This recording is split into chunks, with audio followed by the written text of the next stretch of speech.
불법 사설 도박을 금절합시다.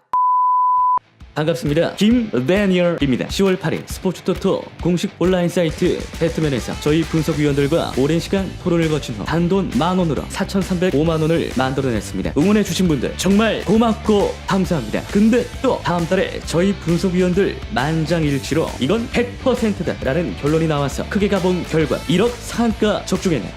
매달 이런 일이 항상 있으니 즐겁고 푸근하기만 합니다. 지금 바로 적중하러 가보겠습니다. 안녕하세요, 데니얼입니다. 오늘은 토토 잘하는 법 첫 번째 시간에 이어서 데이트 분석의 두 번째 시간이네요. 요즘 많이 날씨 추워졌는데 감기 조심하세요. 지난 시간 팀 분석은 오늘 배울 상대 분석에 전추가 됩니다. 이 영상을 처음 접하신 분은 뒤로 가기 누르시고 첫 번째 영상을 자세히 다시 한번 보시기 바랍니다. 지난 시간에 이어 팀 분석이 완료되셨다면 이제 상대 전적을 살펴봐야 할 때입니다. 오늘 분석 강좌를 도와줄 유럽 시간 19시 45분에 있을 유로파 챔스리그 갈라타사라이와 첼시의 경기를 토대로 이어나가도록 하겠습니다. 우선 어제를 복습하는 셈치고 양팀 데이트를 한번 살펴보도록 하겠습니다. 가장 좋은 예지가 될 것 같아 골라보았습니다. 홈팀인 갈라타사라이는 터키 슈퍼리그의 팀입니다. 아마 잘 모르시는 팀일 수도 있겠습니다만 분석자로서는 모를 수 없는 팀입니다. 이유는 잠시 후에 알게 되셔요. 우선 듣보잡팀 갈라타사라이의 리그 전적을 살펴봅니다. 슈퍼리그 2위의 팀입니다. 최근 전적을 보면 더욱 무식한 팀인 걸 알게 되는데 최근 6경기 동안 패가 없습니다. 그럼 이 팀의 최근 경기의 스코어를 봐야겠죠? 최근 경기를 보는 이유는 상승세인가 하락세인가를 보는 중요한 척도가 됩니다. 안 봤으면 큰일 날 뻔했네요. 이 팀 무서운 팀이네요. 후덜덜한 공격력과 강력한 수비를 보여주는 팀인 걸 스코어를 보면 예측할 수 있습니다. 최근 6경기 동안 실점은 단 3점에 불과합니다. 대신 득점은 15점이나 넣었군요. 최근 1월 이후 강력한 상승세를 타고 있다는 것을 볼 수 있으며 이어 최근 그 상승세가 약간은 꺾이고 있다는 것도 느끼실 수가 있을 겁니다. 점점 스코어가 줄어들고 있죠. 뭔가 이유가 있을 겁니다. 보통은 선수의 부상이나 팀 내 문제가 그것입니다. 일단 이 팀이 왜 그렇게 강력한지 선수들을 봅시다. 어디선가 많이 본 이름 있으시죠? 네, 그렇습니다. 한때 첼시를 들었다 놓았다 드롭신 드록바님이 여기 계십니다. 또한 왜 수비가 강한지 플레이어 리스트에서 확 보여줍니다. 드록바를 제외하고 상위 레이팅은 전부 수비수네요. 레이팅 7을 받은 수비수가 2명에 6점 후반대가 4명, 키퍼도 6.73의 높은 스코어를 가지고 있습니다. 이 정도 레이팅이라면 프리미어나 라리가에서도 중상위권에 머물 수 있는 선수 개개인의 역량을 보유한 팀인 걸 알 수 있습니다. 이젠 팀의 플레이 스타일을 분석해봅시다. 분석에서 가장 핵심적인 부분은 바로 팀의 공격 성향입니다. 하나하나 천천히 보시면 오픈 플레이이며 오픈 숏패스를 위주로 카운터 공격에 능한 팀이라는 사실을 알게 되죠. 또한 강력한 수비 성향도 볼 수 있는데요. 의도적인 파울이 없는 곳으로 밀어와 상대 공격수들의 루트를 차단하는 원천 수비 형태의 스타일을 느낄 수 있습니다. 즉 굳이 몸싸움 안 해도 수비수가 겁나 빠르거나 스킬이 좋아서 개인마크 때에도 웬만하면 안 놓친다는 이야기겠죠. 자, 이 팀의 분석은 여기까지 해보겠습니다. 이제 첼시에 대한 분석을 해보죠. 첼시 분석은 간단하게 해보겠습니다.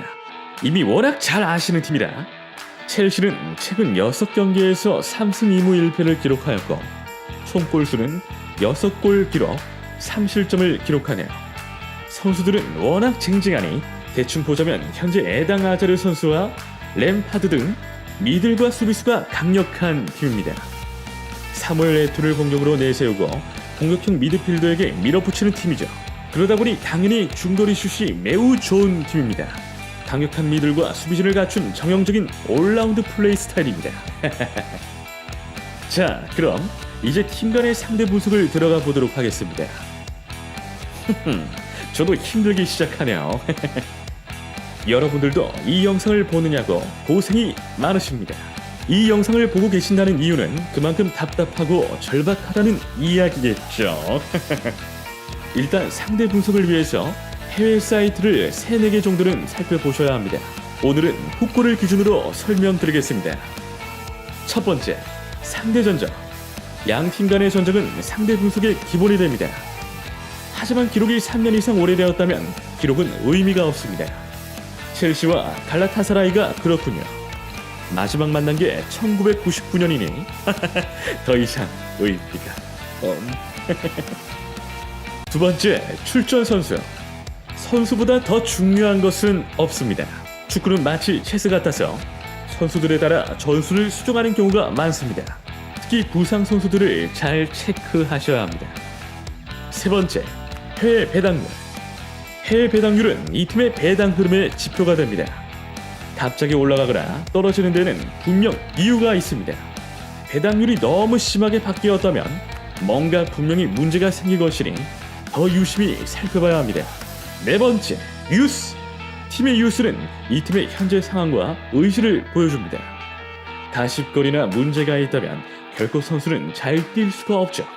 예전 라이언 긱스 스캔들 사태가 생긴 후 거의 3달 동안 바보 된 것 기억나시죠? 다섯 번째, 다른 분석가의 글. 분석가의 글은 생각보다 논리적인 경우가 많습니다. 받아들이고 안 받아들이고는 본인의 역할이긴 한데 혹시 자신이 분석한 것의 오류를 다른 분석가의 글을 통해 알게 되는 경우가 상당히 많습니다. 최소 3개 이상의 분석가의 글을 참조하십시오. 가끔 유로픽을 받는 분 계시지만 그것처럼 바보 같은 짓은 없습니다. 대부분의 유로픽스터들도 저와 같은 방법으로 경기를 분석합니다. 또한 유로 분석일 경우 분석에 대한 비판이나 수정 보완이 없기 때문에 오류 수정이 불가능해 지극히 주관적인 팁으로 그 가치는 그냥 상상에 맡기겠습니다. 무료픽을 3개에서 4개를 보시는 것을 추천드립니다. 특히 한국에서 파는 대부분의 유로픽들은 더 심하죠. 실제로 아는 지인은 분석 같은 건 없이 그냥 거기가 이겨라고 대충 찍은 다음 사람들에게 돌립니다. 그리고 소개를 하거나 돈을 받죠. 어처구니가 없습니다. 분명 유명 픽스터들은 안 그런 분들도 있습니다만 대부분은 그렇습니다. 10명 중에 9명은 가짜라고 보셔도 좋습니다. 다니엘이 생각하기엔 저희 분석반 분들 중 프리미어리그 전문 분석가나 다른 리그 전문 분석가님들의 글을 읽는 것이 더 도움이 될 것이라고 생각됩니다. 이에 추가로 스코어링 평균 데이터, 롤링 데이터, 상대 분석 조경표 등 상당히 많은 자료가 있습니다. 통계 자료이기 때문에 많은 사이트에서 주고 있고 보통 통계 자료는 자기가 보기 편한 곳에서 보는 것이 좋습니다. 전 개인적으로 후스코어와 비비벳을 자주 사용하긴 합니다만 365나 비인의 자료들도 많이 참고합니다. 이쯤 되면 사람들은 다니엘에게 묻습니다. 왜 네 시간 쪼개서 그거 하냐고. 다니엘의 본 직업은 구독자 50만을 꿈꾸는 유튜버입니다. 제 직업이고 제가 좋아하는 일입니다. 마무리 지어봅니다. 아까 하던 거 유로파 챔스리그 갈라타사라와 첼시 경기 상대 분석 샘플로 마무리 지어보도록 하겠습니다. 첫 번째, 상대 전적 볼 거 없어서 패스. 두 번째, 출전 선수 명단. 선수 역량. 선수들의 평균 레이팅은 첼시가 0.4점이 높습니다. 프리미어 최고의 팀이라는 것을 가정했을 경우 그다지 큰 차이가 나는 레이팅은 아닙니다. 두 팀 다 포백을 둔 상황으로 수비형인 팀이라는 것을 감안하게 하는데요. 첼시는 수비형 겸 공격형이라 첼시의 양쪽 윙이 엄청나게 단단하다는 것을 볼 수 있습니다. 램파드와 라미레즈, 그리고 또한 수비에서 이바노비 테리 쿠에스타까지 엄청나죠. 마지막 칠. 갈라타사라이는 드록바를 원톱으로 수비형진을 치고 있습니다. 올라운드 플레이어를 이야기하는 부분이 바로 공격 스타일에 보면 아는데요. 팀 분석에서 보았을 때 골고른 공격 성향은 숏패스를 위주로 찬스를 만드는 것입니다. 굳이 우리는 드립 안 쳐도 돼 이렇게 이야기하는 것 같죠? 강한 수비를 바탕으로 강력한 드롭바에 창슛 기회를 참 많이 만들어낸다는 것을 알 수 있지만 공중볼 경험에서는 힘들 것 같습니다. 종합하면 골 겁나 안 날 팀들이란 이야기입니다. 하지만 부상 선수 명단에서 빠진 첼시의 빈 공간이 후합 느껴집니다. 첼시의 교체 멤버가 두껍지 않다는 것, 에투의 빈 공간을 메워줄 간판 공격수의 부재는 바로 첼시의 급소 맨유와 같습니다. 꼴이 잘 안 나는 이유이기도 하죠. 세 번째, 해외 배당률. 현재 평균 배당은 4.33, 3.50, 2.04로 보고 있네요. 첼시에 많이 기울고 있다는 뜻입니다. 아까 보던 것과 같이 갈라타사라이의 공격은 첼시에게 먹힐 수가 없는 구조라서 그런 것 같습니다. 갈라타의 슈어패스는 분명 첼시의 미들에게 발릴 수 있는 가능성이 너무 크니까. 네 번째, 유스. 항상 이 부분이 제일 재밌습니다. 일단 팩트를 먼저 소개하자면 첼시는 챔스리그 최근 7경기 동안 전승입니다. 우선 마르코의 부상에 대한 뉴스가 있습니다. 다비드 루이스와 오스카의 복귀에 초점이 맞춰져 있네요.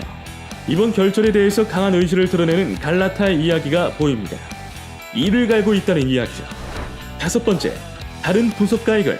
갈라타사라이는 토요일 경기에서의 1대0 상승세를 이어갈 것으로 보이며 첼시는 그 연장선에 있으며 승리를 확실한다.